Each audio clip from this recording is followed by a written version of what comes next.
Assalamualaikum warahmatullahi wabarakatuh. Rahayu, rahayu, rahayu. Kembali lagi di channel Nasihat Kehidupan Misteri.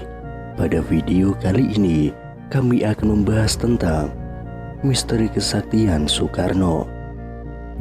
Insinyur Soekarno, sang proklamator dan sekaligus presiden pertama di Indonesia ini adalah sosok pemimpin yang besar. Putra sang fajar ini sangat karismatik, berwibawa, tegas, nasionalis, hingga revolusioner. Semangat dan jiwa nasionalisme tidak pernah pudar saat menorehkan dan memperjuangkan Indonesia hingga menjadi negara yang berdaulat, bahkan menjadi negara yang disegani oleh bangsa lain. Meski sudah lama meninggal dunia, namun cerita tentang Soekarno selalu menarik untuk dikaji, termasuk tentang kesaktian yang dimilikinya.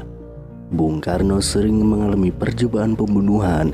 Semasa hidupnya, ia mengalami percobaan pembunuhan dari tingkat baru rencana sampai eksekusi sebanyak 23 kali.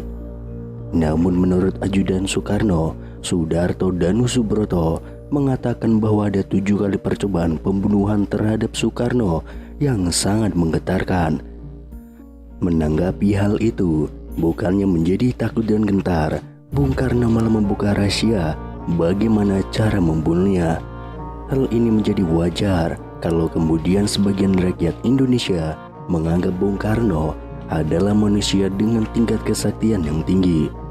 Lalu sebenarnya apa rahasia kesaktian Bung Karno tersebut? Menurut kabar yang beredar di masyarakat, Bung Karno memiliki mustika pemberian Nyi Blorong yang legendaris. Dalam cerita tersebut, Nyi Blorong datang dan memberikan mustika merah delima, jelmaan seekor naga, dan mengatakan bahwa Bung Karno bukan saja menjadi pemimpin di alam manusia, namun juga di alam gaib.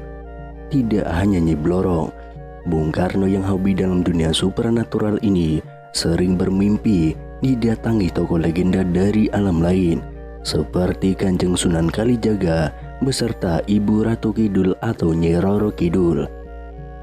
Nah, benarkah Bung Karno juga merupakan manusia yang sakti dengan sejarah sedikitnya 7 kali luput, lolos, dan terhindar dari kematian akibat ancaman fisik secara langsung?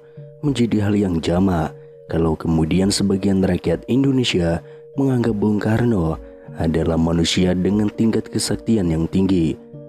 Namun Bung Karno menampik jika lolosnya ia dalam berbagai percobaan pembunuhan bukanlah karena bantuan dari alam lain. Ia menunggas normatif yang kurang lebih mengatakan bahwa mati hidup adalah kehendak Tuhan. Manusia mencoba membunuh, tapi kalau Tuhan belum berkehendak ia mati, maka ia belum akan mati. Namun Soekarno membeberkan bagaimana cara membunuhnya. Menurutnya rakyatlah yang membuatnya tetap hidup, sehingga untuk membunuhnya cukup menjauhkannya dari rakyatnya. Semua yang kucapai selama di dunia ini adalah karena rakyatku. Tanpa rakyat aku tidak bisa apa-apa. Jadi tidak perlu senapan, bom, apalagi pesawat tempur hanya untuk membunuh seorang Bung Karno. Jauhkan saja aku dari rakyatku, maka aku akan mati secara perlahan-lahan. Benar saja, ayah dari Megawati Soekarno Putri ini selalu lolos meski dihujani granat, bahkan bom dari pesawat tempur. Percobaan pembunuhan pernah terjadi pada 30 November tahun 1957. Presiden Soekarno datang ke perguruan Cikini atau Percik, tempat bersekolah putra-putrinya. Dalam rangka perayaan ulang tahun ke-15, granat tiba-tiba meledak di tengah pesta penyambutan presiden. 9 orang tewas, 100 orang terluka, termasuk pengawal presiden. Soekarno sendiri beserta putra-putrinya selamat. 3 orang ditangkap akibat kejadian tersebut. Mereka perantauan dari Bima yang dituduh sebagai antek teror gerakan DITII. Percobaan pembunuhan kedua terjadi pada 9 Maret tahun 1960. Tepat siang bolong, Istana Presiden dihentakkan oleh ledakan yang berasal dari tembakan kanon 23 mm pesawat MiG-17 yang dipiloti oleh Daniel Monclar. Monclar adalah letnan angkatan udara yang dipengaruhi Permesta. Kanon yang dijatuhkan Monclar menghantam pilar dan salah satunya jatuh tidak jauh dari meja kerja Soekarno. Untunglah Soekarno tidak ada di situ. Soekarno tengah memimpin rapat di gedung sebelah Istana Presiden. Kemudian pada April tahun 1960, Perdana Menteri Uni Soviet saat itu, Nikita Khrushchev, mengadakan kunjungan kenegaraan ke Indonesia. Dia menyempatkan diri mengunjungi Bandung, Yogyakarta, dan Bali. Presiden Soekarno menyertainya dalam perjalanannya ke Jawa Barat. Tatkala sampai di jembatan Raja Mandala, ternyata sekelompok anggota DITII melakukan pengadangan. Beruntung pasukan pengawal presiden sigap meloloskan kedua pemimpin dunia tersebut. Kemudian pada 7 Januari tahun 1962, Presiden Soekarno tengah berada di Makassar. Malam itu, ia menghadiri acara di gedung olahraga Mato Angin.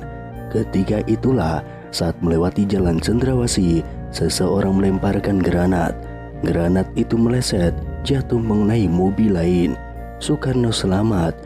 Pelakunya Serma Markus Ratu Perisa dan Ida Bagus Surya Tenaya divonis hukuman mati. Selain itu, percobaan pembunuhan terjadi pada 14 Mei tahun 1962. Bahrum sangat senang ketika berhasil mendapatkan posisi duduk pada saf depan dalam barisan jamaah sholat Idul Adha di Masjid Baitur Rohim.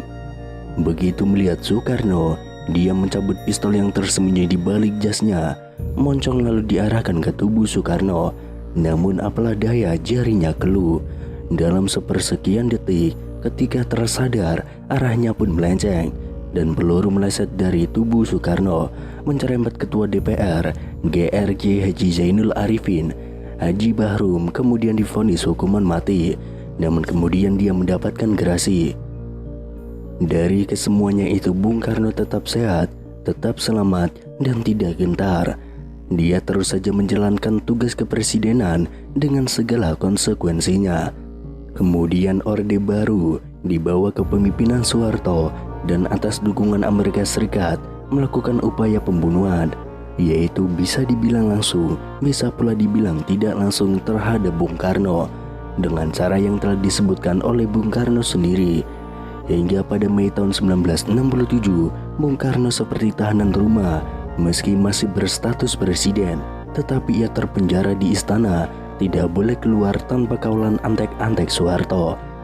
Situasi politik berbalik menempatkan Bung Karno pada stigma yang terburuk. Gerakan demonstrasi mahasiswa yang didukung militer, pemberitaan media massa yang dikontrol Soeharto, membuat Bung Karno makin terpuruk.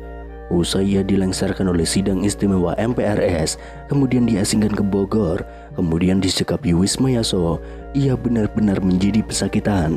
Dan yang paling menyakitkan adalah karena dia benar-benar dijauhkan dari rakyat yang menjadi nyawanya selama ini.